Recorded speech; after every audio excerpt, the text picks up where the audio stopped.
नमस्कार दोस्तों, TNC bullet series में आपका हार्दिक स्वागत और अभिनंदन है। दोस्तों, जैसा कि आपको पता ही है कि रोज़ सुबह 7 बजे हम टीएनसी बुलेट सीरीज के माध्यम से एक इम्पोर्टेंट क्लास जो है वो लेके आते हैं। उस क्लास से रिलेटेड जो भी हमारे पास में डाउट होते हैं उन सब को हम क्लियर करते हैं। साथ के साथ जो है वो चर्चा करते हैं कि उस पर्टिकुलर टॉपिक से एग्जाम में किस तरीके से क्वेश्चन आ सकते हैं, उन सब की जो है वो हम चर्चा यहाँ पे करते हैं। तो इसी कड़ी में आज हमारे पास में 330 नंबर की क्लास 330 नंबर की क्लास आएगी, care of the body after death. सुनने में जो है वो आपको थोड़ा सा अटपटा लगा होगा कि ये भी जो है हमारे पास में एग्जाम में क्वेश्चन आते हैं। तो दोस्तों बिल्कुल क्वेश्चन आते हैं इसमें। इसको हम लास्ट नर्सिंग केयर के नाम से भी जानते हैं, क्योंकि उसके बाद तो कोई केयर होती नहीं है। जब पेशेंट मर गया, मरने के बाद उसको जो केयर देनी है वो दे दी, उसके बाद तो क्या करोगे, उसके बाद तो कुछ भी नहीं कर सकते। तो इस टॉपिक को जो है वो हम फिनिश करेंगे और इसको जो है वो हम कंप्लीट करेंगे। ये टॉपिक जो है वो हमने बहुत सारे, जो मैंने कल परसों ही जो है वो कुछ क्वेश्चन पेपर उठा के देखे, तो उसमें कुछ कुछ चीज़ें जो है वो पूछी जाती है। ठीक है। और ख़ास तौर से कुछ कुछ एग्जाम में जो है वो आजकल स्किल टेस्ट भी लेने लग गए। तो वो स्किल टेस्ट में जो है वो मैंने 2-3 बच्चों से जब पूछा तो उन्होंने कहा कि सर ये पूछा गया है कि जो आफ्टर डेथ हो जाता है उसके बाद नाक नाक के अंदर जो है वो कॉटन क्यों डालते हैं, कान के अंदर जो है वो कॉटन क्यों डालते हैं। बड़ा अच्छी चीज़ है भाई, ये कस्टम थोड़ी है, क्यों डाला जाता है। हॉस्पिटल में किसी ने कहा थोड़ी है कि ये चीज़ें कीजिए, लेकिन ये क्यों किया जाता है। तो फिर मुझे लगा कि यार इसके ऊपर भी जो है वो एक क्लास बनानी चाहिए, क्योंकि आवश्यकता आविष्कारक की जननी होती है। जो बच्चे जो प्रॉब्लम को फेस करते हैं उसी हिसाब से जो है वो चीज़ निकल के आती है। और फिर हमने इस क्लास को जो है बनाने का फैसला लिया और इसको हम जो है वो कंप्लीट करते हैं। हालांकि क्लास हमारे पास में जो है बिल्कुल छोटी सी होने वाली है, ज़्यादा बड़ी क्लास नहीं होगी। बट जो जो चीज़ें मैं बताने जा रहा हूँ उसको ध्यान से जो है वो समझिएगा, ताकि आगे के जो है वो कोई भी क्वेश्चन इस टॉपिक से रिलेटेड जो है वो हमारे पास में गलत ना हो। ऐसे टॉपिक को जो है वो कंप्लीट कर ही लेना चाहिए दोस्तों। जो छोटे टॉपिक होते हैं उनको कर लेना चाहिए। क्यों? क्योंकि जैसे मान के चलिए एक बड़ा टॉपिक है, ठीक है? एक बड़ा टॉपिक है जो कि 5 दिन में कंप्लीट होने वाला है, और उससे जो है वो हमारे पास में जो है वो 5 क्वेश्चन आए होंगे। या मान लीजिए बड़ा टॉपिक है, 5 दिन में कंप्लीट होने वाला है। जैसे मान लो रेस्पिरेटरी सिस्टम है, या कोई भी कार्डियोवैस्कुलर सिस्टम है, डाइजेस्टिव है, नर्वस सिस्टम है। बड़ा सिस्टम है, 10 दिन में कंप्लीट होगा। और नर्वस सिस्टम से मान के चलिए कि हमारे पास में जो है वो हर बार 5 क्वेश्चन आते हैं। ठीक है, अच्छी बात है। नर्वस सिस्टम 10 दिन में कंप्लीट हो रहा है और 5 क्वेश्चन आते हैं। मैं कह रहा हूं 10 दिन के अंदर 10 ऐसे टॉपिक कंप्लीट कीजिए जिनसे कई कई बार जो है वो क्वेश्चन आते हैं। तो उन 10 टॉपिक से मान के चलिए कई बार जो है वो 7 क्वेश्चन आ गए। तो ज्यादा बेनिफिशियल वो है ना, जो छोटे वाले टॉपिक है उनको अगर हम कंप्लीट कर लेंगे तो हमारे पास में, हमें तो क्वेश्चन मार्क्स लाने से मतलब है। ठीक है, तो मार्क्स आने चाहिए कैसे भी करके, एन कैन प्रकार हमारा जो है वो सिलेक्शन होना चाहिए। उसके कारण हम उस टॉपिक को जो है वो कंप्लीट करते हैं। तो चलो पढ़ते हैं, आगे बढ़ते हैं और इस टॉपिक की जो है वो शुरुआत करते हैं। 330 नंबर की जो है वो हमारे पास में क्लास है। 330 नंबर, या रोज में क्लास का नंबर इसलिए बताता हूं दोस्तों, ताकि आपको याद रहे एक तो कि अब तक कितने दिन जो है वो हमारे पास में इस साल के चले गए। तो हमने 1 जनवरी 2025 से जो है वो इस क्लास की शुरुआत की थी और बोला था कि रोज एक क्लास लेंगे, और हमने एक भी क्लास जो है वो आज तक मिस नहीं की गई है। 330 नंबर की क्लास हो चुकी है, मतलब 329 दिन जो है वो जा चुके हैं। आज हमारे पास में इस साल का 330वां जो है वो दिन है। आगे वाले जो दिन बचे हैं उसको हम किस तरीके से जो है वो काम में ले सकते हैं, वो भी एक चीज है। और इन 329 दिनों में या 330 दिनों में हमने क्या क्या चीजें की उसको भी। इस दौरान बहुत उतार चढ़ाव देखे, बहुत सारे बच्चों के जो मैसेज आए हुए हैं, कुछ सिलेक्शन हो चुके हैं, कुछ 1-2 नंबर से रह गए हैं, और कुछ अभी जो है वो प्रोसेस में, कुछ अभी अभी जो है वो नए नए जो है वो चने निकले हैं। तो ये सारी चीज़ें जो है वो चलती आ रही है, हम इसको जो है वो कंटिन्यू करेंगे, देन उसके बाद आगे बढ़ेंगे। क्वेश्चन आंसर की बात करते हैं, तो क्वेश्चन आंसर इसमें बिल्कुल स्टेट और स्किल टेस्ट में जो है वो क्वेश्चन पूछा गया है कि क्या क्या जो है वो केयर की जाती है, टेक कहाँ लगाया जाता है, कहाँ कौन सी चीज़ बांधी जाती है, मेडिको लीगल केसेज हैं तो उसकी बॉडी को हम किस तरीके से ट्रीट करेंगे, नॉर्मल बॉडी है उसको हम किस तरीके से ट्रीट करेंगे, कैसे कैसे लास्ट नर्सिंग केयर किसको नाम से जाना जाता है। तो ये क्वेश्चन जो है वो पूछे गए हैं, तो 1 बाय 1 करके लेते हैं, देन आसानी से पढ़ते हैं। बिल्कुल अपने आप को जो है इसमें ढाल लीजिए, बहुत ईजी है, डोंट वरी, आसानी से चीज़ें जो है वो कंप्लीट हो जाएगी। तो सबसे पहले हम बात कर लेते हैं दोस्तों इसकी डेफिनेशन की, कि डेफिनेशन जो है हमारे पास में क्या कहती है। तो care of body after death, ठीक है, डेथ के बाद में जो केयर करते हैं उसको हम आज जो है वो पढ़ने वाले हैं। तो देखो, care of body after death, it is also called last offices, It's a nursing procedure performed after the death a patient to prepare the body for viewing by relatives or for transfer the mortuary or the funeral home। ठीक है, funeral home। तो देखो क्या कहता है हमारे पास में, care of body after death, जो हम आज पढ़ेंगे, नर्सिंग प्रोसेस जो हम पढ़ेंगे, इसमें क्या कहता है, care of body after death जो है वो उसको लास्ट ऑफिशियस या लास्ट नर्सिंग केयर के नाम से भी जानते हैं। इसको जो है वो लास्ट नर्सिंग केयर के नाम से भी जो है वो जाना जाता है, क्योंकि इसके बाद तो कुछ केयर जो है वो बचती ही नहीं है। तो इसको जो है वो लास्ट नर्सिंग केयर के या लास्ट ऑफिसेस के नाम से भी जो है वो जाना जाता है। और ये जो है वो हमारे पास में क्या है दोस्तों, एक नर्सिंग प्रोसीजर है जो कि कब परफॉर्म किया जाता है, आफ्टर द डेथ। डेथ से पहले इसको नहीं किया जाता, डेथ होगी उसके बाद जो है परफॉर्म किया जाता है। और ये क्यों किया जाता है, पेशेंट को हम प्रिपेयर करते हैं। किस लिए किया जाता है, पेशेंट को हम प्रिपेयर करते हैं for body viewing by relative. कहते हैं ना कि बड़ा आदमी मर गया तो भाई इसकी बॉडी को जो है वो दिखाने के लिए कल जो है वो आम सभा के लिए रखा जाएगा, या बड़े बड़े वीआईपीज के लिए रखा जाता है। जैसे मान के चलिए, ठीक है, मैं एक एग्जांपल दे रहा हूँ, कल को कोई बड़ा नेता, राष्ट्रपति, उपराष्ट्रपति या प्रधानमंत्री या कोई भी अपने देश का पुराना नेता जो एक्सपायर कर गया, मर गया है, तो उसको क्या करते हैं, एक दिन तो जो है वो लोग बाग जो है वो बड़े बड़े लोग जो है वो देखते हैं, फिर आम जनता के लिए भी जो है वो रखा जाता है। तो आम जनता को देखने के लिए हम केयर तो करते हैं, ऐसा थोड़ी है कि मर गया तो उसको ऐसे रखते हैं। कोई एक्सीडेंट में मर गया, जैसे अभी थोड़े दिनों पहले रतन टाटा जी मरे थे, ठीक है, बड़ा दुख मुझे भी हुआ था। तो उनकी बॉडी को जो है वो आम जनता के लिए, तो बॉडी को आम जनता के लिए रखते हैं। तो ऐसा थोड़ी है कि मुंह टेढ़ा है, आंखें खुली हुई है, ऐसे रख देंगे, नहीं।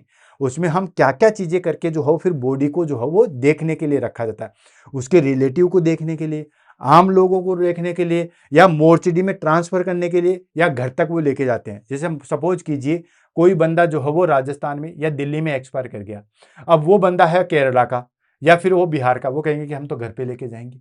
अब घर पे लेके जाओगे तो भाई वहां पे रीति रिवाज से करोगे, तो घर पे लेके जाओगे तब तक तो उसको तैयार करोगे। ऐसे थोड़ी है कि उसका हाथ यूं है, ऐसे ऐसे कैसे ले जाओगे, हाथ बांधोगे, प्रॉपर पोजीशन अलाइनमेंट में रखोगे, आंखों को बंद करोगे, नाक मुंह कान इनमें जो है वो कॉटन लगाओगे, हाथों को बांधोगे, टेक बांधोगे, वो सारी चीजें तो करोगे। तो वही हमारे पास में आज जो है वो पढ़ेंगे। तो care of body after death जो है उसको लास्ट ऑफिसेज या लास्ट नर्सिंग केयर के नाम से भी जानते हैं। इसके अंदर जो है वो नर्सिंग प्रोसीजर जो है वो क्या परफॉर्म करती है, इसमें नर्सिंग केयर जो है वो हमारे पास में उसको प्रिपेयर करती है। किसके लिए, जैसे मान लीजिए उसके लोग या उसके रिलेटिव देखने के लिए, उसको मोर्चरी में ट्रांसफर करना है उसके लिए, या फिर उसको घर लेके जाने के लिए, उसके रीति रिवाज से उसको ले जाने के लिए जो है वो तैयार करती है। अब वो जो तैयार करती है ना, वही चीज़ है, मतलब हाथ बांधेगी, टेग लगाएगी, आंखों को बंद करेगी, सिक्रेशंस को साफ करेगी, जो भी उसके आईवी कैनुला है, एटी ट्यूब है, वो सब चीज़ें रिमूव करेगी। यही अब जो है वो हमारे पास में लास्ट नर्सिंग केयर है या care of body after death है। अब उसके बाद में आता है हमारे पास में ऑब्जेक्टिव, क्यों हम कर रहे हैं भाई, हम जो है वो care of body after death क्यों कर रहे हैं भाई, पेशेंट तो चला गया, अब उसकी केयर करने से क्या फायदा है, क्यों हम कर रहे हैं, क्या उसके ऑब्जेक्टिव है। तो बिल्कुल उसके ऑब्जेक्टिव है, क्यों हम कर रहे हैं उसको हम ले लेते हैं। To maintain respect and dignity of the deceased person, जो पर्सन मर चुका है, चलो मर तो चुका है, एक्सपायर हो चुका है, लेकिन उसकी रेस्पेक्ट और उसकी डिग्निटी जो है वो हमारी जिम्मेदारी बनती है। ठीक है भाई, मैं कह रहा हूं जिंदा आदमी की जितनी रेस्पेक्ट होनी चाहिए उतना ही जो है वो मरे हुए पर्सन की भी होनी चाहिए। तो उसकी डिग्निटी या उसकी रेस्पेक्ट जो है वो होनी चाहिए, उसके लिए जो हम करते हैं, इसीलिए हम वो नर्सिंग केयर कर रहे हैं। Then to prevent infection of health care workers and others, उस बॉडी से जो है वो दो हेल्दी पर्सन है, ठीक है, जो हेल्थ केयर वर्कर है, उससे उसको इन्फेक्शन ना हो, ये भी तो जरूरी है। बोलो चलो ठीक है, कोई पर्सन है ट्यूबरकुलोसिस से मर गया, चलो मर गया, क्या कर सकते हैं, भगवान की देन थी, ठीक है, मैं बोल ऐसा रहा हूं, लेकिन अब देखो उसमें क्या कर सकते हैं, लेकिन उसकी वजह से दूसरे पर्सन को इन्फेक्शन ना हो, इसलिए भाई उसकी केयर उस तरीके से करें ताकि वो इन्फेक्शन दूसरे अंदर ना हो। तो ये हो गया सेकंड ऑब्जेक्ट। थर्ड ऑब्जेक्ट रहता है to prepare the body for relative to view, यानी कि बॉडी को हम प्रिपेयर करते हैं, तैयार करते हैं, कैसे, उसके रिलेटिव को देखने के लिए, रिलेटिव देखें या लोग देखें, आम जनता देखें, जो भी लोग देखने उसको आ रहे हैं तो उसके लिए तैयार करते हैं। तो बॉडी को देखते हैं तो आपने देखा होगा कहीं ना कहीं मूवीज में देखा होगा कि बॉडी को जब रखा जाता है तो पूरा कवर करके जाता है, ये फेस ओपन करके रखते हैं, नाक में देन उसके बाद जो हो जाता है, देन पीछे की साइड में जैसे मैंने आपको ये इमेज दिखाई, इस तरीके से टैग लगा हुआ होता है। तो वो सारी चीज़ें जो हम करेंगे, क्या क्या करेंगे वो आगे आएगा, क्यों करेंगे अभी हम ऑब्जेक्टिव ले रहे हैं।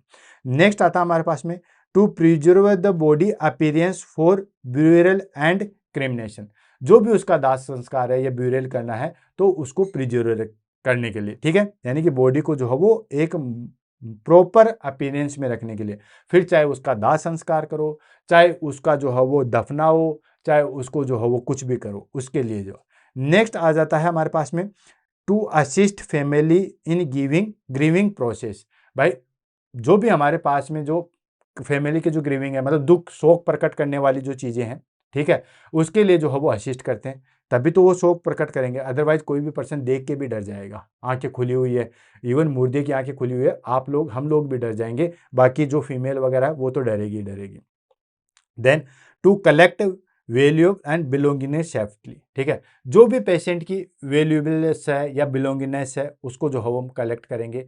जो भी उसके अंदर चीज़ें हैं, मान के चलिए कि उसके अंदर कोई आइटम है या कोई ऐसी चीज़ है, उसको हम अच्छे तरीके से वो कलेक्ट करके सेफली उसको दे देंगे। वैसे मान लो कोई क्लाइंट नॉर्मली आया, देन उसके बाद थोड़ी देर के बाद CPR किया, वो एक्सपायर कर गया, उस पर गोल्ड की चेन है, अंगूठी है, वो सारी चीज़ें, जो भी वैल्यूएबल आइटम है उसको कलेक्ट करके उसके रिलेटिव को जो है वो देते हैं, ये सारी चीज़ें भी आएगी। नेक्स्ट आता है to provide documentation and ensure medico legal procedure are followed. देखो डॉक्यूमेंटेशन भी जरूरी है।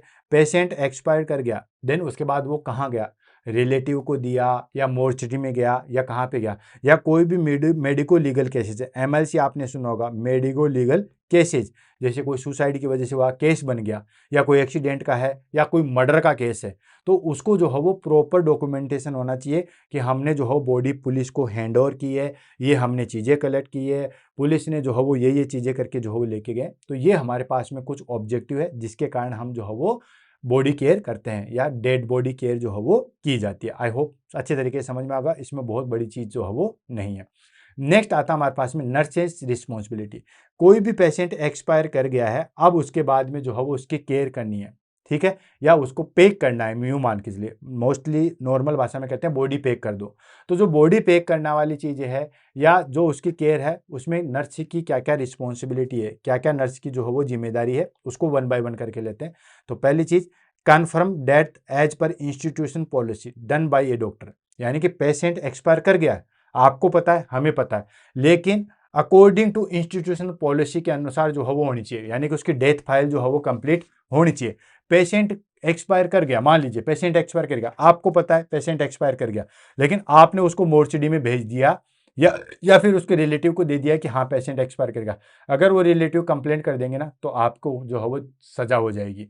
जब तक उसकी डेथ डॉक्यूमेंटली डिक्लेयर नहीं होगी ना तब तक आप नहीं करोगे। हमें पता है पेशेंट एक्सपायर कर गया, आधे घंटा हो गया एक्सपायर किए, कोई दिक्कत नहीं है, लेकिन जब तक वो डॉक्यूमेंट्स में नहीं चढ़ेगा ना तब तक आप एक्सपायर वर्ड यूज नहीं करोगे, ठीक है। तो confirm death as per institution policy done by a doctor, और डेथ जो है वो कौन डिक्लेयर करता है, डॉक्टर डिक्लेयर करता है। पेशेंट एक्सपायर कर गया, आपने डॉक्यूमेंटेशन नहीं किया, आपने सीधा body hand over to the relative या dead body hand over to ये करके गया, देन उसके बाद डॉक्यूमेंट्स है ही नहीं है, उसको डेथ डिक्लेयर ही नहीं किया गया, तो आप फंस जाओगे। जब तक डेथ डिक्लेयर नहीं किया गया तब तक यूं मान के चलिए वो जिंदा है, चले भले वो मर गया हो। तो कागज जरूरी है, कहते हैं ना कागज बोलता है, तो वो सारी चीजें।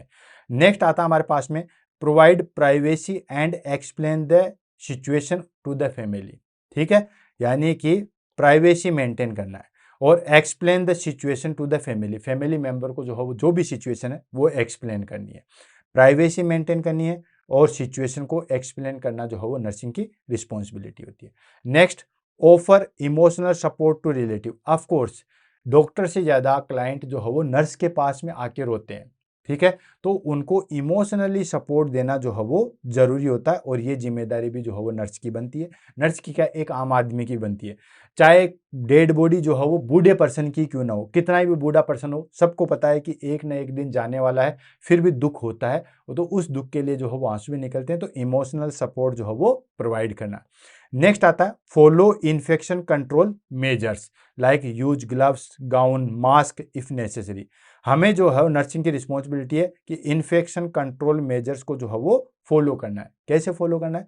उसमें इसलिए फॉलो करना है कि वो क्लाइंट जो है वो चला गया तो उसकी वजह से दूसरे पर्सन को इन्फेक्शन ना हो, या जो नर्स जो है वो उसकी केयर कर रही है, सबसे ज्यादा सस्पेक्टेड तो वही है, तो वो भी जो है वो उसको भी कोई इन्फेक्शन ना हो, इसलिए वो हमेशा जो है वो क्या करती है दोस्तों, इन्फेक्शन कंट्रोल मेजर्स जैसे ग्लव्स का, गाउन का, मास्क का, इनका जो है वो यूज करेगी।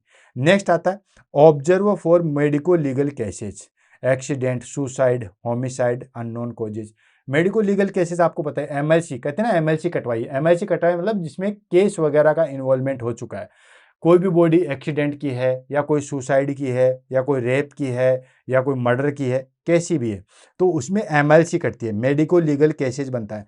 तो मेडिको लीगल केसेज है उसको ऑब्जर्व करना है। नॉर्मल, और एक चीज बता दूं दोस्तों मैं आपको, ध्यान रखना, बहुत बड़ी चीज बता रहा हूं, कल को आपका सिलेक्शन हो जाएगा और आप वार्ड में ड्यूटी कर रहे हो और पेशेंट एक्सपायर हो गया तो वहां पे लेने के देने पड़ जाएंगे।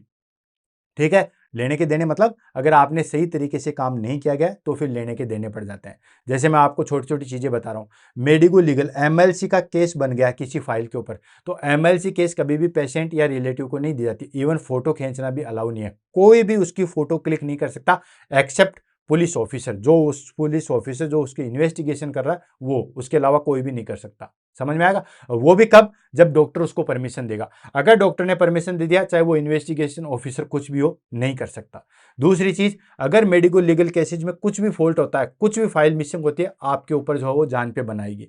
मेडिकल लीगल केसेज को स्पेशली जो है वो ट्रीट करना होता है, कुछ भी आप अपनी मर्जी से नहीं कर सकते, इवन एक सैंपल भी आप निकाल नहीं सकते। सैंपल निकाल के आप जो हो उसको भेज नहीं सकते, उसको आपको हॉस्पिटल पर्सन के साथ ही भेजना पड़ेगा, प्रॉपर हैंडओवर रिसीव करने पड़ेंगे, प्रॉपर रिपोर्ट डॉक्टर के पास आएगी, डॉक्टर साइन करके देगा तो ही आप उसके सैंपल भेज सकते हो, अदरवाइज नहीं भेज सकते। तो मेडिकल लीगल केसेज में बहुत ध्यान रखना होता है। बहुत सारे लोगों की जो है वो नौकरी लगने के बाद जो है वो हट जाती है या उसकी नौकरी पे बंद आती है, अगर उसने ऐसे केसेज में जो है वो थोड़ी सी भी जो है वो नेग्लिजेंसी बरती है। तो observe for medico legal cases, medico legal cases उसको ऑब्जर्व करना, फिर उसकी हैंडओवर का जो है वो बॉडी भी ट्रीटमेंट ऐसे नहीं की जाती है। नॉर्मली पेशेंट एक्सपायर कर गया, आप सिंपली जाके उसकी जो है बॉडी केयर कर दो और उसको ठीक कर दो, मतलब बॉडी केयर करके छोड़ दो, कोई दिक्कत नहीं है। लेकिन अगर मेडिको लीगल केसेज है तो आपको पुलिस के सामने उसकी बॉडी केयर की जो है वो करनी पड़ती है। नेक्स्ट आता है हमारे पास में, that is called maintain dignity and respect through out the procedure. पूरे प्रोसीजर में जो है वो हमें डिग्निटी मेंटेन करनी पड़ेगी, डिग्निटी एंड रेस्पेक्ट। भाई मर गए तो इसका मतलब ये नहीं कि हाथ को आप खींच रहे हो देन लात मार रहे हो, जी नहीं, बिल्कुल भी नहीं। ठीक है, कैसे भी उठा पटक कर रहे हो, जैसे मान लो करवट लेना है, मान सकते हैं करवट लेना है, कैसे भी दिला, क्योंकि वो तो मर गया है बेचारा, लेकिन फिर भी डिग्निटी मेंटेन करनी है, उसको रेस्पेक्ट के साथ ही करवट दिला, ऐसे नहीं खींच के पकड़ के खींच लिया, नहीं नहीं, बिल्कुल डिग्निटी और रेस्पेक्ट जो है वो होना चाहिए।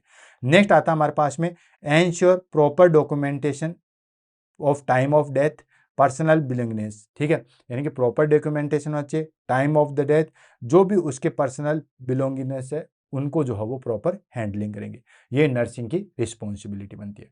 अब बात आती है हमारे पास में आर्टिकल्स यूजेज, क्या क्या आर्टिकल्स जो है वो हमें यूज चाहिए जब हम पेशेंट की जो है वो बॉडी केयर कर रहे हैं।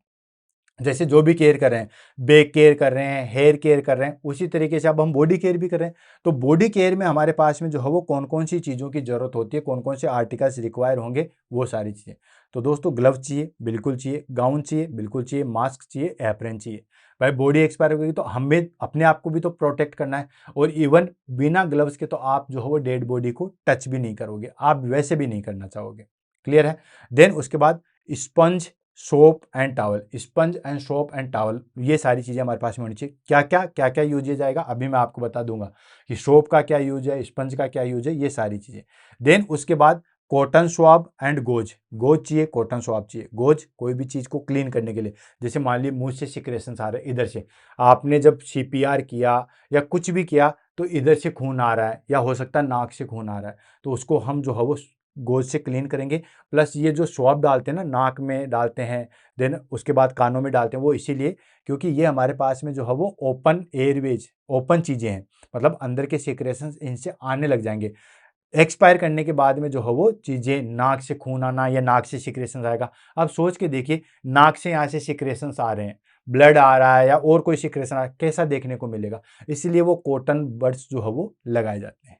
देन उसके बाद bandage and adhesive tape. Bandage और एडेसिव टेप चाहिए, बिल्कुल चाहिए। बैंडेज क्यों चाहिए? बैंडेज कहीं पे भी जो है हमारे पास में लगाने के लिए, हाथ बांधने के लिए या पैरों को बांधने के लिए, एंकल को बांधने के लिए। एडेसिव टेप क्यों चाहिए? किसी भी चीज़ को जैसे टैग लगाने के लिए, वो उन सब चीज़ों के लिए चाहिए। And shroud sheet. Shroud sheet क्या होती है? White sheet. बहुत सारी जगह जो है वो कवर बनाया हुआ आता है जिसमें सिर्फ चेन आती है, कईयों में जो है वाइट शीट आती है, या जिसको हम कफन कह सकते हैं, वो चीज़ें।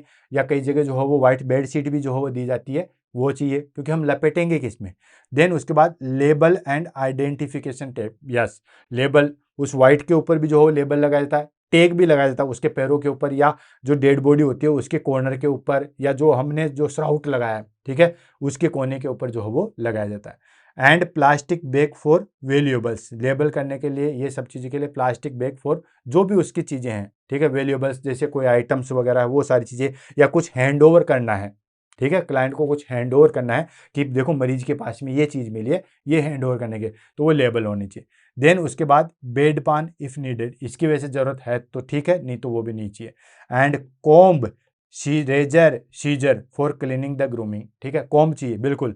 बाल उल्टे पुल्टे हैं तो एक तरीके से कॉम्ब किया जाता है, कॉम्ब करके प्रॉपर जो है वो रखा। रेजर, अगर कोई चीज़ जो है वो अटकी हुई है, या कोई चीज़ जैसे क्लीन, मान लो क्लीन करने के लिए अगर उसके रिलेटिव कहते हैं तो, ठीक है, क्लीन करने के लिए या कोई चीज़ काटने पीटने के लिए, वो सारी चीज़ें।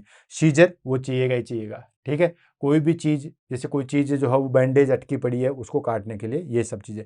क्लीनिंग एंड ग्रूमिंग के लिए ये सारी चीज़ें चाहिए। तो ये इक्विपमेंट जो है वो, या ये आर्टिकल जो है वो हमें चाहिए होगा जब हम डेड बॉडी केयर जो है वो कर रहे हैं। देन उसके बाद आता है हमारे पास में preparation for of environment and patient. Patient and environment का प्रिपरेशन किस तरीके से करेंगे? तो पेशेंट का प्रिपरेशन तो हम, देखो आपको पता ही है कि इस तरीके से ये चीज़ें करेंगे, ऐसे बांधेंगे, ऐसे करेंगे, ये रिमूव करेंगे, ऐसे ऐसे करेंगे, वो सारी चीज़ें। तो पेशेंट का प्रिपरेशन तो पता है, पर एनवायरमेंट का प्रिपरेशन कैसे, ये भी जरूरी है। भाई पेशेंट को आपने बॉडी केयर कर दी, ठीक है, अब सब लोगों के बीच में थोड़ी छोड़ दोगे। 10 मरीज लेटे हुए, उसके बीच में डेड बॉडी है, पॉसिबल है? नहीं। एटलीस्ट उसको इस तरीके से एनवायरमेंट क्रिएट करेंगे, जैसे सबसे लास्ट कोने में, या फिर उसको जो है वो कर्टन, सबसे लास्ट में अलग से जगह जो है वो कर्टन लगा के रखेंगे, वो सारी चीज़ें। तो वो आता है preparation of environment and patient. Patient और एनवायरमेंट का जो है वो हम प्रिपरेशन करेंगे। तो उसमें क्या करेंगे?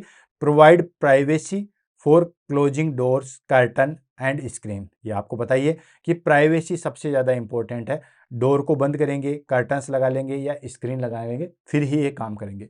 Then remove all unnecessary articles from around the bed. Bed पे जो भी अननेसेसरी आर्टिकल्स है उन सबको रिमूव कर देंगे। जो हमें काम का चाहिए, जैसे राउट वगैरह चाहिए, टैग वगैरह चाहिए, बैंडेज चाहिए, वो हम रखेंगे। बाकी जो भी चीज़ें हैं वो सब रिमूव कर देंगे। जो भी मान के चलिए कोई इक्विपमेंट है या कोई आर्टिकल्स है, वो सबको रिमूव कर देंगे। देन उसके बाद place the body in supine position, arm by the side, leg straight, ठीक है। यानी कि हम क्या करते हैं उसमें, पेशेंट को, जो पेशेंट बोल रहा हूँ, क्लाइंट बोल देता हूँ, क्लाइंट को हम जो हो सुपाइन पोजीशन में रखेंगे, arm by the side, arm को दोनों साइड में रखते हैं। कई कई जगह जो हो ऐसे भी रखा जाता है, हाथों को जो हो इस तरीके से भी रखा जाता है, ऐसे बैंडेज यहाँ बांध दी जाती है ऐसे, या फिर हाथों को जो हो वो स्ट्रेट रखा जाता है, और लेग को भी जो है वो स्ट्रेट रखा जाएगा। ऐसा नहीं पैर जो हो फोल्ड है फिर वो राइगर मोर्टिस में चला जाएगा, ऐसे ही शरीर अकड़ जाएगा, पैर ऐसे कैसे रह जाएंगे। तो बिल्कुल सुपाइन पोजिशन, हाथ बिल्कुल सीधे, पैर बिल्कुल सीधे, इस तरीके से रखना है। देन उसके बाद आता है raise the hand slightly, raise the head slightly on small pillow to prevent discoloration और पुलिंग ऑफ ब्लड।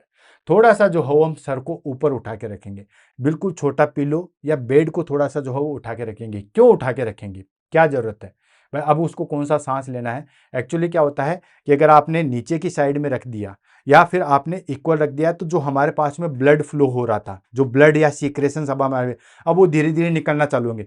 स्टोमक के अंदर सीक्रेशंस थे, अब देखो स्पिंक्टर्स तो काम कर नहीं रहे, पेशेंट तो मर गया, तो वो सीक्रेशंस बाहर निकलेंगे, या जो हमारे पास में कहीं पे भी ब्लीडिंग थी वो सीक्रेशन सारे के सारे निकलेंगे, या कुछ भी नहीं निकलेगा तो ब्लड सीधा सीधा जो है वो हमारे पास में फेस की ब्लड वेसल्स में जाके इकट्ठा हो जाएगा, जिसकी वजह से चेहरा जो है वो बिल्कुल लाल हो सकता है, ठीक है। तो डिसकलरेशन हो जाएगा, या ब्लड अगर कोई भी एबनॉर्मेलिटी नहीं, मान लो सीक्रेशंस भी नहीं निकले, फिर भी ब्लड जो है वो पूरा हेड पे जाके जो है वो एक्यूमुलेशन हो जाएगा, तो पूरा चेहरा जो है वो लाल हो जाएगा, डिसकलरेशन हो जाएगा, राइट। तो उस डिसकलरेशन को प्रिवेंट करने के लिए हम क्या करते हैं, थोड़ा सा जो है वो सर को उठा के रखेंगे ताकि ब्लड जो है वो नीचे की साइड में रहे, ऊपर की साइड फेस की साइड में ना जाए। देन उसके बाद turn off all turn off और remove life support equipments after physician confirm death. Physician ने जो है वो कंफर्म डेथ या डिक्लेयर कर दिया है, फिर उसके बाद में जो है वो जितने भी हमारे पास में लाइफ सपोर्ट इक्विपमेंट्स थे, जैसे पेशेंट वेंटिलेटर पे था, या पेशेंट जो है वो रेस्पायरेशन O2 थेरेपी पे था, या पेशेंट जो है वो और किसी जो है वो इन्फ्यूजन पे था, वो सब जितने भी लाइफ सपोर्ट वाले इक्विपमेंट थे उन सबको जो है वो रिमूव कर दिया जाता है। जैसे ही पेशेंट ने जो है वो डेथ को कंफर्म किया, एक चीज और, पेशेंट को जो है वो, पेशेंट बोल रहा हूं, क्लाइंट जो भी है, देन उसको जैसे ही जो है वो डेथ डिक्लेयर की तो ही आप रिमूव करोगे। जब तक डेथ डिक्लेयर नहीं की आप रिमूव नहीं करोगे, इस चीज का ध्यान रखना, अदरवाइज आप जो है वो गिरफ्त में आ जाओगे। तो जैसे ही डिक्लेयर कर दिया कि एक्सपायर हो गया, फिर आप एटी ट्यूब भी निकालिए, उसके आईवी कैनुला भी निकालिए, कैथेटर भी निकालिए, जो वेंटिलेटर था वहां से भी उसको हटा दीजिए, जो भी चीजें हैं वो सब ऑफ कर दीजिए। एंड रिमूव कैथेटर्स, ठीक है, IV line, drainage unless the death is under investigation medico legal cases. देखो, रिमूव कैथेटर कर देंगे, आईवी लाइन हटा देंगे, और जो भी ड्रेनेज है वो सब रिमूव कर देंगे। लेकिन अगर मान के चलिए मेडिको लीगल केसेस है, मैंने बार बार बताया एमएलसी का केस है, तो हमेशा सुपरविजन में। अब सुपरविजन किसका, पुलिस वाले का हो सकता है, या आपके सुपीरियर जो भी है, डॉक्टर है उसकी नज़र में, या फिर आपका सीनियर पर्सन है उसकी नज़र में जो है वो, जो भी इन्वेस्टिगेशन वाला जो कर रहा है उसकी नज़र में आपको रिमूव करना है। डायरेक्ट आप रिमूव नहीं करोगे, ध्यान रखना, मेडिकल लीगल केसेस को बड़े ही ध्यान से जो है वो डील करना होता है। नेक्स्ट आ जाता है हमारे पास में procedure for care of the body, यानी कि अब हम स्टेप बाय स्टेप करेंगे। ये सारी चीज़ें कर ली हमने, आर्टिकल्स को रिमूव कर लिया, जो उसके लाइफ सपोर्ट वाले थे वो सारी चीज़ें हो गया, पेशेंट को जो है वो डेथ डिक्लेयर कर दिया डॉक्टर ने, वो सारी चीज़ें कर दी। देन उसके बाद अब वन बाय वन स्टेप हम क्या क्या करेंगे। मेडिकल लीगल केसेस का मैंने आपको स्पेशली बता दिया था, जहां जहां चीज़ें थी वो मैंने आपको वहीं वहीं जो है वो बता दी। अब कैसे जो है वो आप उसकी केयर करोगे, तो सबसे पहले हैंड हाइजीन एंड पीपीई। सबसे पहले तो खुद पहनोगे, क्या क्या, पीपीई किट पहनोगे, ठीक है, पर्सनल प्रोटेक्टिव इक्विपमेंट है, जैसे ग्लव्स हो गया, गाउन हो गया, अगर जरूरत पड़ी तो हमारे पास में एप्रेन वगैरह, वो भी प्लास्टिक वाला एप्रेन डाल सकते हैं, वो सारी चीज़ें, मास्क वगैरह। तो सबसे पहले wash hand, wear gloves, gown and mask, ठीक है, दस्ताने पहनेंगे, ग्लव्स पहनेंगे, हाथ धोएंगे, ग्लव्स पहनेंगे, गाउन पहनेंगे, मास्क पहनेंगे। अब उसके बाद जो है वो कार्य चालू कर देंगे। कार्य चालू में हमारे पास में सबसे पहली चीज आती है पोजिशनिंग। पोजिशनिंग में मैंने आपको बता दिया कि हमेशा पोजिशनिंग में बिल्कुल सुपाइन पोजिशन होना चाहिए, हाथ बिल्कुल जो है वो सामने होने चाहिए, ठीक है। देन पैर जो हो बिल्कुल स्ट्रेट होना चाहिए, सिर जो है वो थोड़ा सा उठा हुआ होना चाहिए, आंखें जो हो उसकी क्लोज होनी चाहिए, वो सारी चीजें। तो वन बाय वन करके ले लेते हैं, देखते हैं। ले द बॉडी इन फ्लैट और बैक, इट्स बैक सुपाइन, यानी कि बॉडी को कैसे रखेंगे दोस्तों, फ्लैट रखेंगे और बैक साइड से यानी कि सुपाइन पोजीशन में रखेंगे। Then close the eye gently, eyes को जो है वो जेंटली क्लोज करेंगे, ठीक है, नॉर्मल तरीके से जो है वो आई को क्लोज करेंगे। कैन यूज लाइट प्रेशर और टेप इफ नीडेड, अगर हमें जरूरत पड़ी तो या तो थोड़ा सा प्रेशर लगा के, ऐसे आपने मूवी वगैरह में देखा होगा, ऐसे पेशेंट एक्सपायर हो गया, देन उसके बाद में जो भी आता है वो ऐसे करके जो है उसकी आंखें बंद करता है, करता ही नहीं करता। तो या तो लाइट प्रेशर के द्वारा, अगर लाइट प्रेशर के बाद में भी आंखें बंद नहीं हुई तो हम टेप लगा देते हैं, ऐसे दो टेप जो है वो लगा दी जाती है। अगर वैसे तो प्रेशर से जो बंद हो जाती है, लेकिन अगर नहीं होती है तो हम टेप लगा के जो है बंद कर देते हैं, क्योंकि सोच सकते हो मुर्दे की आंखें खुली हुई रहना, हर कोई डर जाएगा, ठीक है। तो close the eye gently, can use light pressure या टेप की सहायता से उस आंखों को जो है वो क्लोज कर देंगे। And close the mouth, support with rolled towel under the chin और bandage around the head. Then उसके बाद माउथ को जो है वो क्लोज करेंगे, ऐसे माउथ रहेगा, डरोगे कि नहीं डरोगे, डर जाओगे। तो इसके लिए जो हम क्या करते हैं, माउथ को क्लोज करेंगे। अब माउथ को क्लोज करने के लिए पहले तो क्या करते हैं, ऐसे करके फोर्स लगा के माउथ को क्लोज कर सकते हैं। अगर फिर भी नहीं हुआ तो छोटा सा टॉवल जो हम गर्दन के नीचे लगा देंगे ताकि माउथ जो हो बंद हो जाए। फिर भी नहीं हुआ तो हम छोटी सी बैंडेज हेड के चारों तरफ ऐसे यहां से बैंडेज जो लगा देंगे, फिर माउथ को बंद करेंगे, मतलब माउथ बंद करेंगे ही करेंगे, आई को क्लोज करेंगे ही करेंगे, राइट।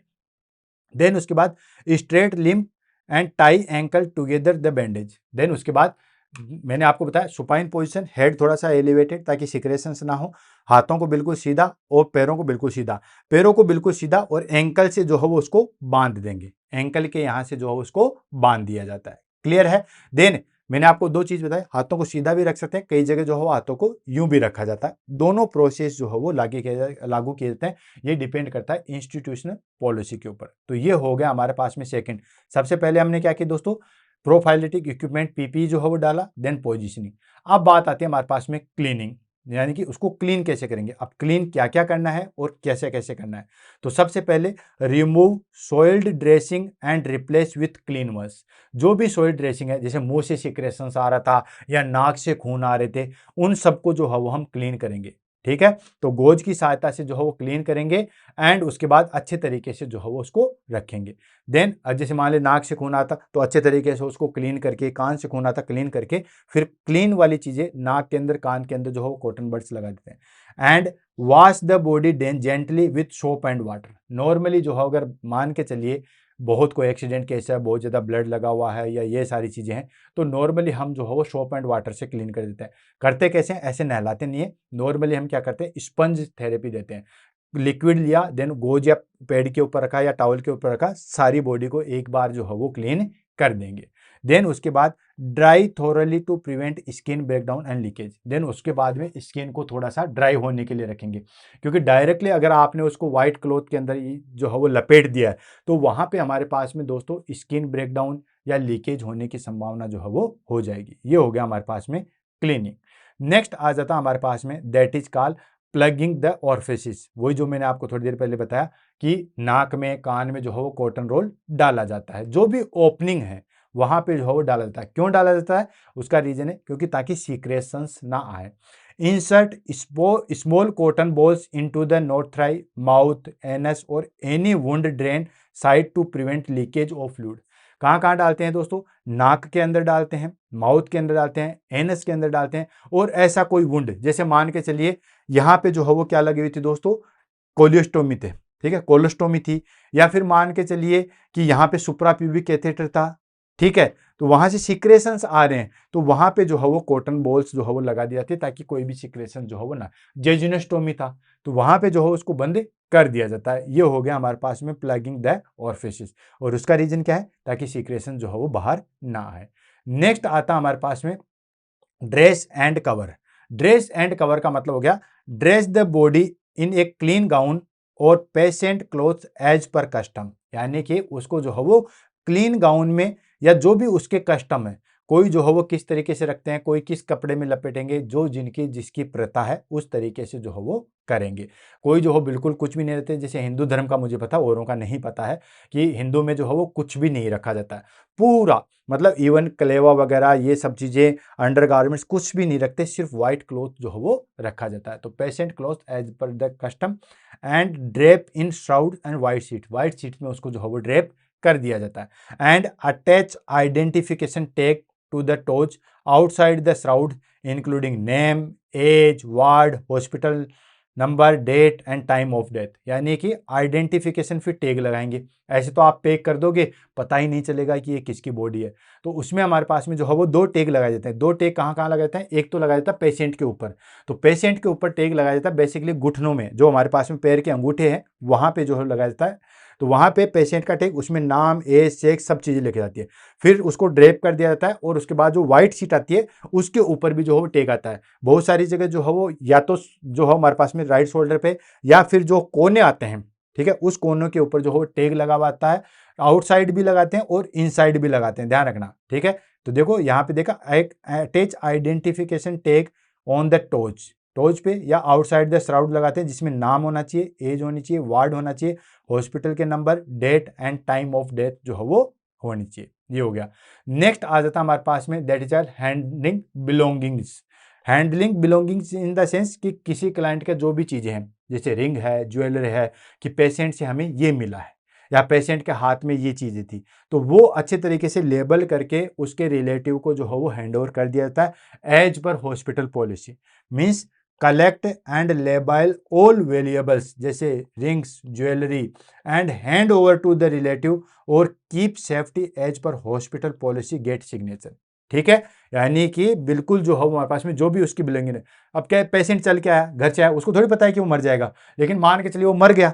मरने के बाद उसने भाई चलो कुछ घड़ी पहन रखी है, कुछ रिंग पहन रखी है, कुछ सोने की चेन वगैरह है, या कुछ भी था, वो सारी चीजें, पॉकेट में कुछ था, ये सब चीजें, तो वो सारी चीजें सिग्नेचर करके नाम लिख के हैंड ओवर करना चाहिए रिलेटिव को। अगर रिलेटिव नहीं है तो जो भी हॉस्पिटल पॉलिसी है उसमें एक रजिस्टर आता है, उसमें वो सारी चीजें कि ये चीजें हमने कलेक्ट की है, देन उसके बाद प्रॉपरली लेबल करके जो है वो हैंड ओवर कर दी जाती है। ये हो गया बिलोंगिंग हैंडलिंग।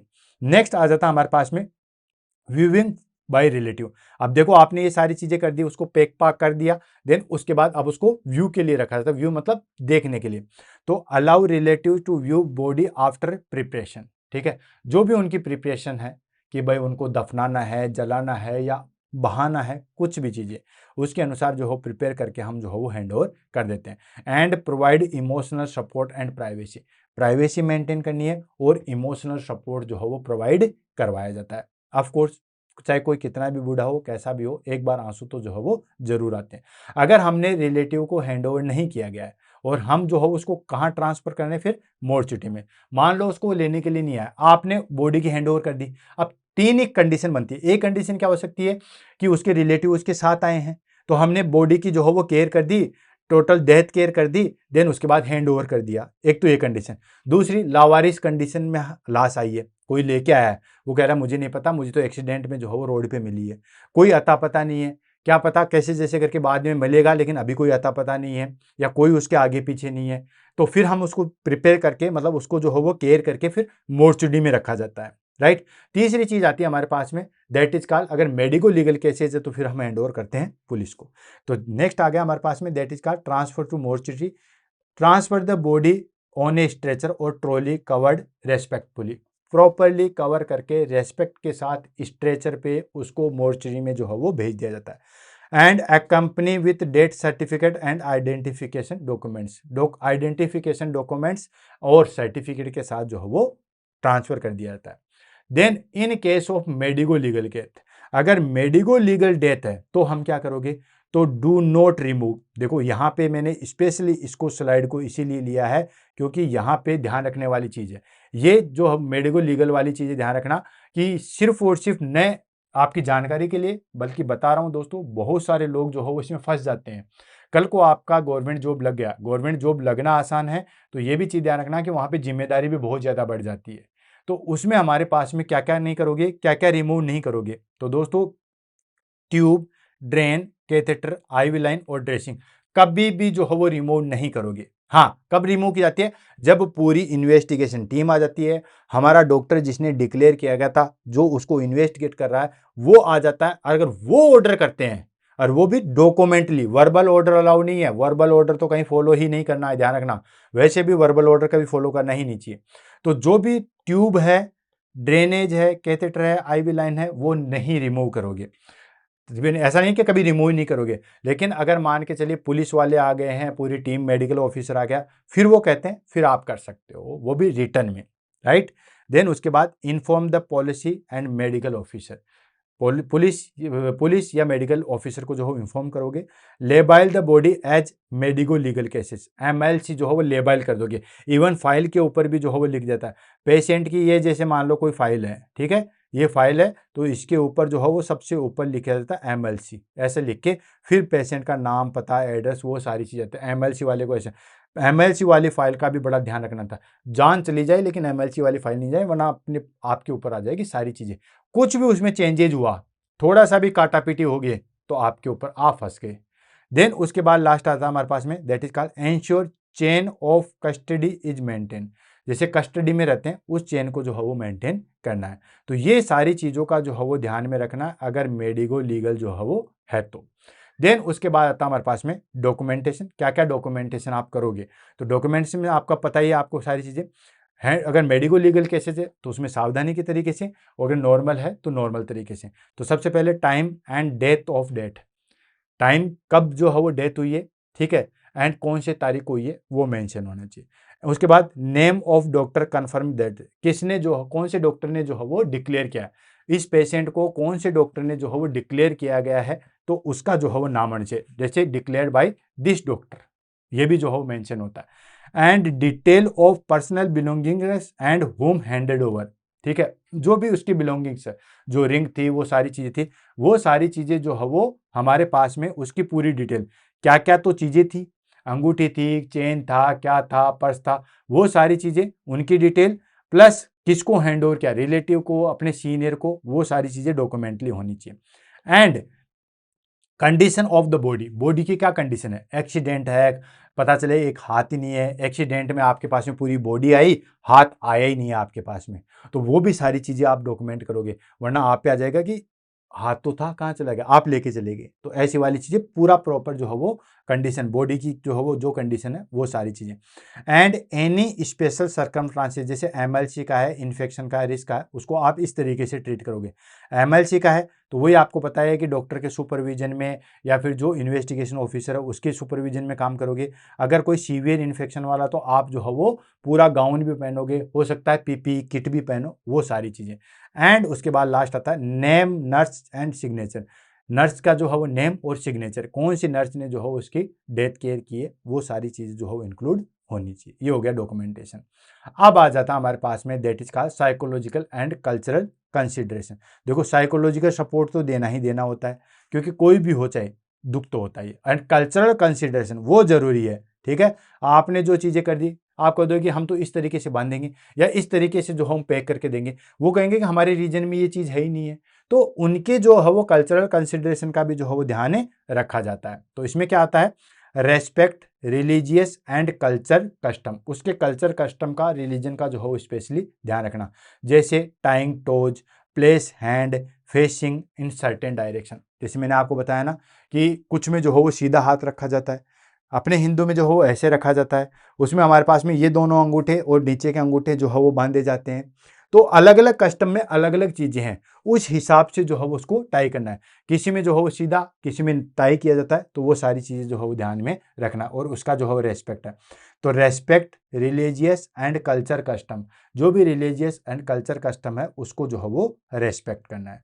नेक्स्ट आ जाता है allow family and participates in ritual if they wish, जो भी उनके रीति रिवाज हैं, ठीक है, तो उनको जो है वो उस फैमिली मेंबर को जो है वो अलाउ करने। जैसे हमारे यहाँ पे जो है वो डेड बॉडी पे गंगा जल छिड़का जाता है, हिंदू की बात करो, मोमडन्स में क्या होता है, क्रिश्चियन में क्या होता है, मुझे नहीं पता इसलिए मैं बता रहा हूँ। तो जो जो उनके रीति रिवाज हैं उनको इन्वॉल्व होना चाहिए कि देखो डेड बॉडी पे हम जो है वो कानों में कुछ सुनाते हैं, ठीक है, जैसे क्रिश्चियन का कानों में आके कुछ कहते हैं, मुझे पता नहीं मरने के बाद भी बोलते हैं नहीं बोलते, पर जो भी चीजें हैं तो उनको उस चीज में जो है वो इन्वॉल्व है, जो उसके रीति रिवाज हैं, जो उसकी विशेष है, उसमें जो है उनको पार्टिसिपेट करने दो। उनको कहता है कि नहीं, हमें पे करने से पहले जो है उसके कान में कुछ कहना है, तो ठीक है आप कहिए, कोई बात नहीं। Handle the body with care and dignity at all times, हम उस बॉडी को जो है वो हैंडल कर रहे हैं तो डिग्निटी मेंटेन करनी है। ऐसा नहीं है कि मर गया तो हाथ पकड़ के उठा लिया या एक टांग पकड़ के उठा ली, नहीं, उसकी डिग्निटी या उसकी रेस्पेक्ट जो है वो प्रॉपर होनी चाहिए। नेक्स्ट आ जाता है हमारे पास में post procedure care. Post procedure care in the sense कि आपने डेड बॉडी की जो है वो केयर कर दी, जिस हिसाब से करनी थी, जो रीति रिवाज थे वो सारे फॉलो कर दिए, देन मेडिको लीगल केसेस था वो सारी चीज़ें कर दी है, आपको मोर्चरी में भिजवाना था वो सारी चीज़ें कर दी है, देन रिलेटिव को व्यू के लिए रखना था तो वो आपको हैंड ओवर कर दिया, सारी चीज़ कर दी। अब नर्सिंग की क्या रिस्पॉन्सिबिलिटी होती है, तो सबसे पहले remove gloves and wash hand, सबसे पहले दस्तानों को हटाएंगे और हाथ को धोएंगे, ये तो सबसे पहली चीज़ है, इवन नहाले तो ज़्यादा अच्छा है। देन उसके बाद clean and disinfectant the bed for surrounding area, उस बेड पे जहाँ पे वो चीज़ थी उसको जो है वो डस्टिंग की जाती है, क्लीनिंग की जाती है, कार्बोलाइज किया जाता है, आपको पता ही है कि उसको डिसइंफेक्टेंट जो है वो किया जाता है, उसके जो भी सराउंडिंग एरिया थे वो भी सारे जो है वो डिसइंफेक्टेंट होते हैं, क्लियर है। तो ये होगा clean and disinfectant the bed and surrounding area, surrounding area या जो बेड्स है उसको जो है वो क्लीन करेंगे। Replace linen and prepare for the patient for next, जो भी लिनन थे, बेडशीट वगैरह थी, जो कर्टन थे, वो सारी चीजें चेंज करके नेक्स्ट पेशेंट के लिए वो बेड तैयार हो जाता है, ठीक है। बट कार्बोलाइज कर रखे, ऐसे नहीं सिंपली क्लीन कर दिया, उसके आसपास का एरिया, वो जो बेड है उसको क्लीन करना, उसको कार्बोलाइज करना, फिर उसके लिनन चेंज करना और नए पेशेंट के लिए जो है वो तैयार करना। नेक्स्ट आता है हमारे पास में support grieving family members, family members को जो हो सपोर्ट देना है कि अब देखो जो होना था वो हो गया, हम भी क्या कर सकते हैं, हमने हमारी तरफ से जो हो पूरी कोशिश की है। देन उसके बाद इंपॉर्टेंट पॉइंट्स इसको हम ले लेते हैं और इस टॉपिक को जो है वो फिनिश कर देते हैं। इंपॉर्टेंट पॉइंट्स में जो है मैं बेसिकली अगर बताऊं तो 2 लाइनों में अगर मैं फिनिश करना चाहूं तो एक ही चीज़ है, एक तो जो भी कस्टम या कल्चरल है उसकी रेस्पेक्ट करनी चाहिए, अदरवाइज लोग भड़क जाते हैं, ये चीज़ ध्यान रखना, जो भी कस्टम। दूसरी चीज़, मेडिको लीगल केसेज है उसमें आपको डबल ट्रिपल टेट्रा जितनी सावधानी रखनी है उतनी रखनी है, क्योंकि मेडिकल लीगल केसेज में अगर कुछ भी होती है आपके ऊपर आ जाएगा। आपने बिना सुपरविजन के जो है वो अगर ईटी ट्यूब भी निकाल दी ना तो बोला आपने मारा है इसको, तो ये पेशेंट जिंदा था आपने मारा, या पेशेंट एक्सपायर कर गया लेकिन डॉक्टर ने अभी डिक्लेयर नहीं किया गया और आपने ईटी ट्यूब निकाल दी। मान लीजिए कि पेशेंट एक्सपायर हो गया, मान लो आपको पता है सारी चीजें हो गई लेकिन पेशेंट जो है वो डॉक्टर ने डिक्लेयर नहीं किया गया, उसकी ईसीजी निकाल दी बिल्कुल फ्लैट लाइन आ गई लेकिन डॉक्टर ने डिक्लेयर नहीं किया, आपने 12 बजे उसकी ट्यूब निकाल दी, 11:30 बजे मान लो पेशेंट एक्सपायर हो गया या 11:50 पे पेशेंट एक्सपायर हो गया, आपने 12 बजे जो है वो उसकी ट्यूब निकाल दी और 12:10 पे डॉक्टर जो है वो रिटर्न डॉक्यूमेंट कर रहा है, तो पेशेंट कब मरा एक्चुअल में देखा जाए तो मरा तो वो 11:50 पे, लेकिन डॉक्यूमेंटली कब मरा 12:10 पे, तो आपने 12 बजे ट्यूब क्यों निकाली। तो ये सारी चीजें, तो अगर मैं 2 लाइनों में फिनिश करूं तो एक तो कल्चर कस्टम्स का ध्यान रखना है, ठीक है, दूसरी चीज मेडिको लीगल केसेस का स्पेशली ध्यान रखना, और अगर एक चीज और ऐड करते हो तो वो है कि खुद को भी बचाना है, कहीं ऐसा ना हो सीवियर इन्फेक्शन से वो पेशेंट सफर कर रहा हो, आप ही कल को जो हो वो इन्फेक्टेड हो जाओ, कल को आपकी बॉडी पे एक पन्नी पड़ जाए। तो इंपॉर्टेंट पॉइंट कौन से होते हैं, death is confirmed by a doctor not by a nurse, nurse के द्वारा नहीं होना चाहिए, डॉक्टर के द्वारा किया उसके बाद ही आप करोगे, नॉर्मल है तो आप करोगे, अगर हमारे पास में मेडिको लीगल केसेस है तो फिर टीम के आने के बाद में डॉक्टर के रिटर्न डॉक्यूमेंट्स के बाद में जो है वो आप करोगे। And always handle the body gentle, gentle तरीके से, वही बात डिग्निटी तरीके से जो है वो करोगे। मेंटेन अन यूनिवर्सल प्रिकॉशंस, जो भी यूनिवर्सल का प्रिकॉशन है उसको मेंटेन करोगे, मतलब इन्फेक्शन कंट्रोल, उस बॉडी से किसी दूसरे पर्सन को या आपको इन्फेक्शन ना हो जाए उसको आप मेंटेन करोगे।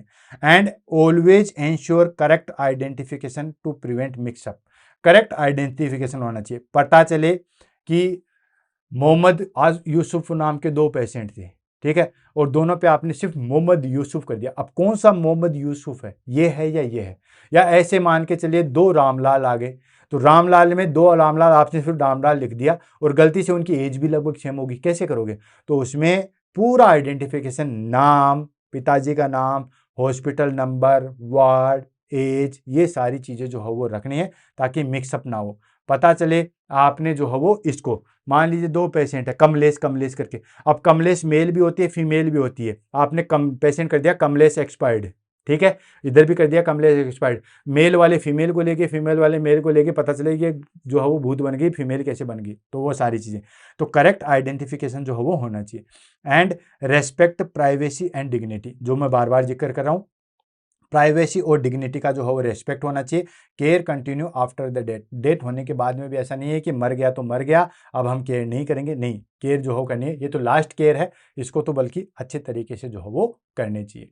तो दोस्तों इसी के साथ आज की क्लास जो है वो हमारे पास में यहीं पे फिनिश होती है, कल सुबह नई वीडियो के साथ फिर से मिलेंगे, और भी ऐसा टॉपिक जो आपको लगता है कि सर ये हमें समझ में नहीं आ रहा है, तो दोस्तों मैं उस टॉपिक को 100% जो है वो बुलेट सीरीज के अंदर लेके आऊँगा, चाहे वो हमारे पास में साइकेट्री का टॉपिक हो, चाहे वो मेडिकल सर्जिकल का हो, चाहे वो गायनिक का हो, चाहे वो हमारे पास में नर्सिंग एजुकेशन का हो, चाहे न्यूट्रिशन का हो, किसी भी सब्जेक्ट का टॉपिक हो आप बताइए, मैं डेफिनेटली जो है वो उसको यहाँ पे पढ़ाऊंगा, अगर मैंने यहाँ पे नहीं पढ़ाया तो जरूर पढ़ाऊंगा। हाँ, एक चीज मैं आपको बताता हूँ, ऑन द स्पॉट जरूरी नहीं कि आज आपने मैसेज किया मैं कल ही उसको बताऊं, जैसे टाइम मिलेगा, जैसे हमने जो शेड्यूल बना रखा उस हिसाब से उस क्लास को जो है वो जरूर लेके आएंगे। जैसे बहुत सारे बच्चों ने जो हो कवासाकी डिजीज के लिए बोला था, बहुत सारे ने लेबर के लिए बोला था, कुछ लोगों ने लाइम डिजीज के लिए बोला था, तो 1 बाय 1 करके सभी चीज़ों को जो हो मैं लेके आऊँगा और टॉपिक को जो है वो फिनिश करेंगे। तो दोस्तों इसी के साथ आज की क्लास से अलविदा लेते हैं। आई होप जितने डाउट थे वो सारे क्लियर हो गए होंगे। अब इसमें किसी भी प्रकार का कोई क्वेश्चन जो है वो बाहर से नहीं आएगा, ये मैं चैलेंज कर रहा हूँ, जो टॉपिक हमने बुलेट सीरीज के अंदर कर लिया उससे बाहर जो है वो कोई भी क्वेश्चन नहीं आएगा। अगर आपने अच्छे से पढ़ा है तो चाहे क्वेश्चन कितना भी घुमा के आप उसको जो है वो सही करके आओगे। तो इसी तरीके से आप पढ़ते रहिए, कंटिन्यू हार्ड वर्किंग करते रहिए, जल्दी से जो है वो सिलेक्शन लीजिए, आपका अपना, मम्मी पापा का, गुरुजनों का, सबका जो है वो सपना साकार कीजिए, अपनी लाइफ को जो है वो एंजॉय कीजिए। 8वां वेतन आयोग लगने वाला है, सैलरी बहुत बढ़ने वाली है, इसलिए जी जान से अपने आप को दीजिए और सिलेक्शन लीजिए। इसी उम्मीद के साथ, इसी ब्लेसिंग्स के साथ आज की क्लास से अलविदा लेते हैं। राम राम सा खम्मा गनी।